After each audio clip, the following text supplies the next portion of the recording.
sahabat pendidikan, apa kabarnya?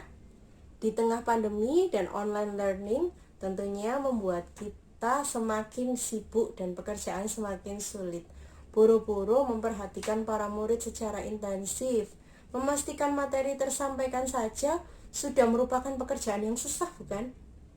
Nah, padahal dengan mengenal murid kita secara jelas dan detail beserta dengan keluarganya, kita bisa memahami cara menyampaikan materi yang lebih efektif kepada mereka. Apa manfaat dari mengenal orang tua dan juga murid kita secara detail? Tentunya pembelajaran daring yang saat ini sedang dilakukan di banyak lembaga pendidikan membutuhkan peran orang tua untuk mendukung terlaksananya pembelajaran. Mengapa? Karena guru tidak berada di satu ruangan yang sama dengan murid, sedangkan keluarga atau wali murid bersama dengan para murid yang sedang kita ajar. Pada pembelajaran tatap muka atau offline sekalipun, kita hanya bertemu murid selama jam pelajaran, sedangkan di jam lain mereka berada bersama dengan keluarganya masing-masing.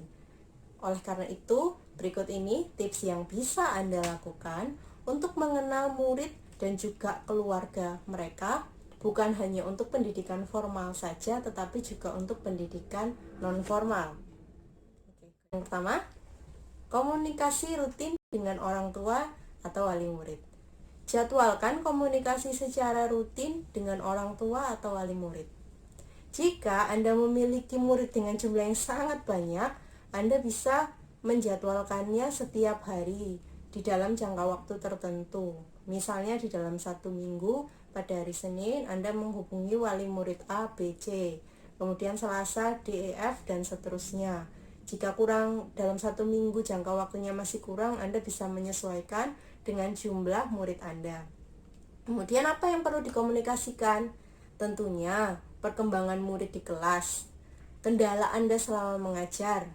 Juga Anda bisa menerima respon berupa keluhan, pertanyaan, dan juga kesulitan dari wali murid. Dan Anda juga bisa memberikan informasi mengenai tugas atau proyek yang perlu diselesaikan oleh para murid, serta saling memberi solusi dan juga dukungan. Jika memungkinkan, jadwalkan pula kunjungan secara rutin. Maksudnya untuk langsung datang ke rumah setiap murid, terutama untuk mereka yang memerlukan penanganan secara khusus. Kemudian tips yang kedua adalah memberi pertanyaan kepada murid. Sesuaikan pertanyaan tersebut dengan topik pelajaran yang sedang Anda bahas dan kaitkan dengan setiap pribadi murid. Misalnya untuk tema transportasi, Anda bisa bertanya, coba ceritakan pengalamanmu bepergian jauh dengan alat transportasi umum. Dengan demikian Anda bisa mengerti murid mana yang sering bepergian, murid mana yang tidak suka untuk bepergian, alat transportasi apa yang sudah pernah dikendarai dan alat transportasi apa yang belum pernah dikendarai, serta bagaimana keterlibatan keluarga di dalam pengalaman setiap murid. Anda juga bisa mengerti kemampuan dan juga pemahaman mereka akan materi yang Anda ajarkan. Mereka bisa menjawab secara verbal di dalam kelas selama kelas berlangsung, atau juga secara tertulis untuk tugas dengan jangka waktu tertentu.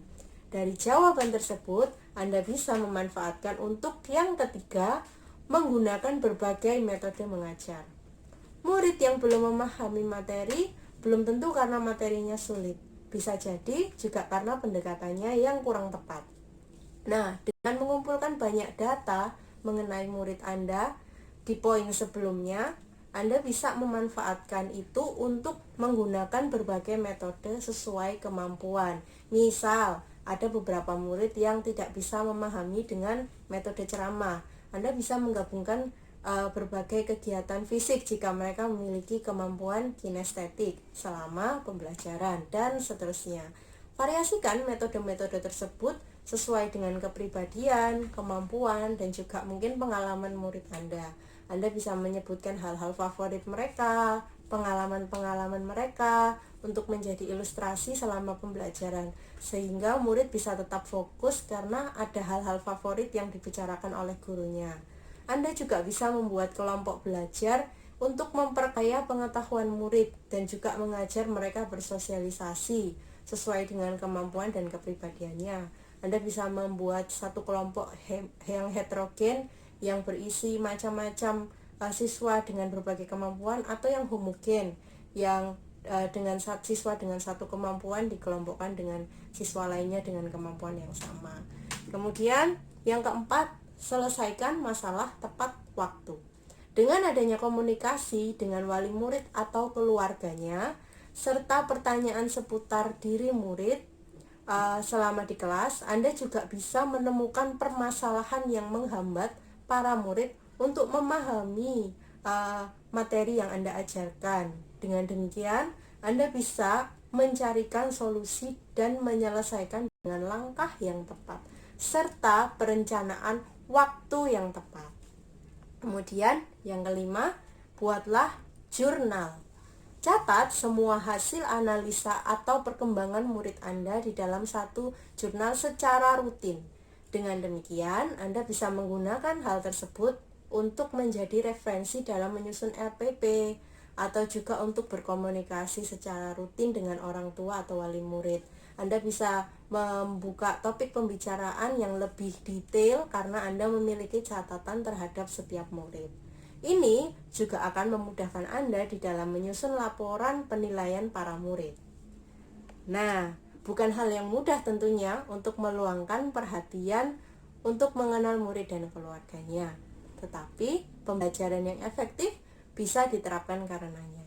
Mulailah merencanakan untuk melakukannya, kemudian lakukan langkah-langkah kecil setiap hari, sehingga sadar Anda sudah membangun kebiasaan untuk mengenal murid Anda lebih dekat. Terima kasih atas perhatiannya. Selamat berkarya. Tuhan Yesus memberkati.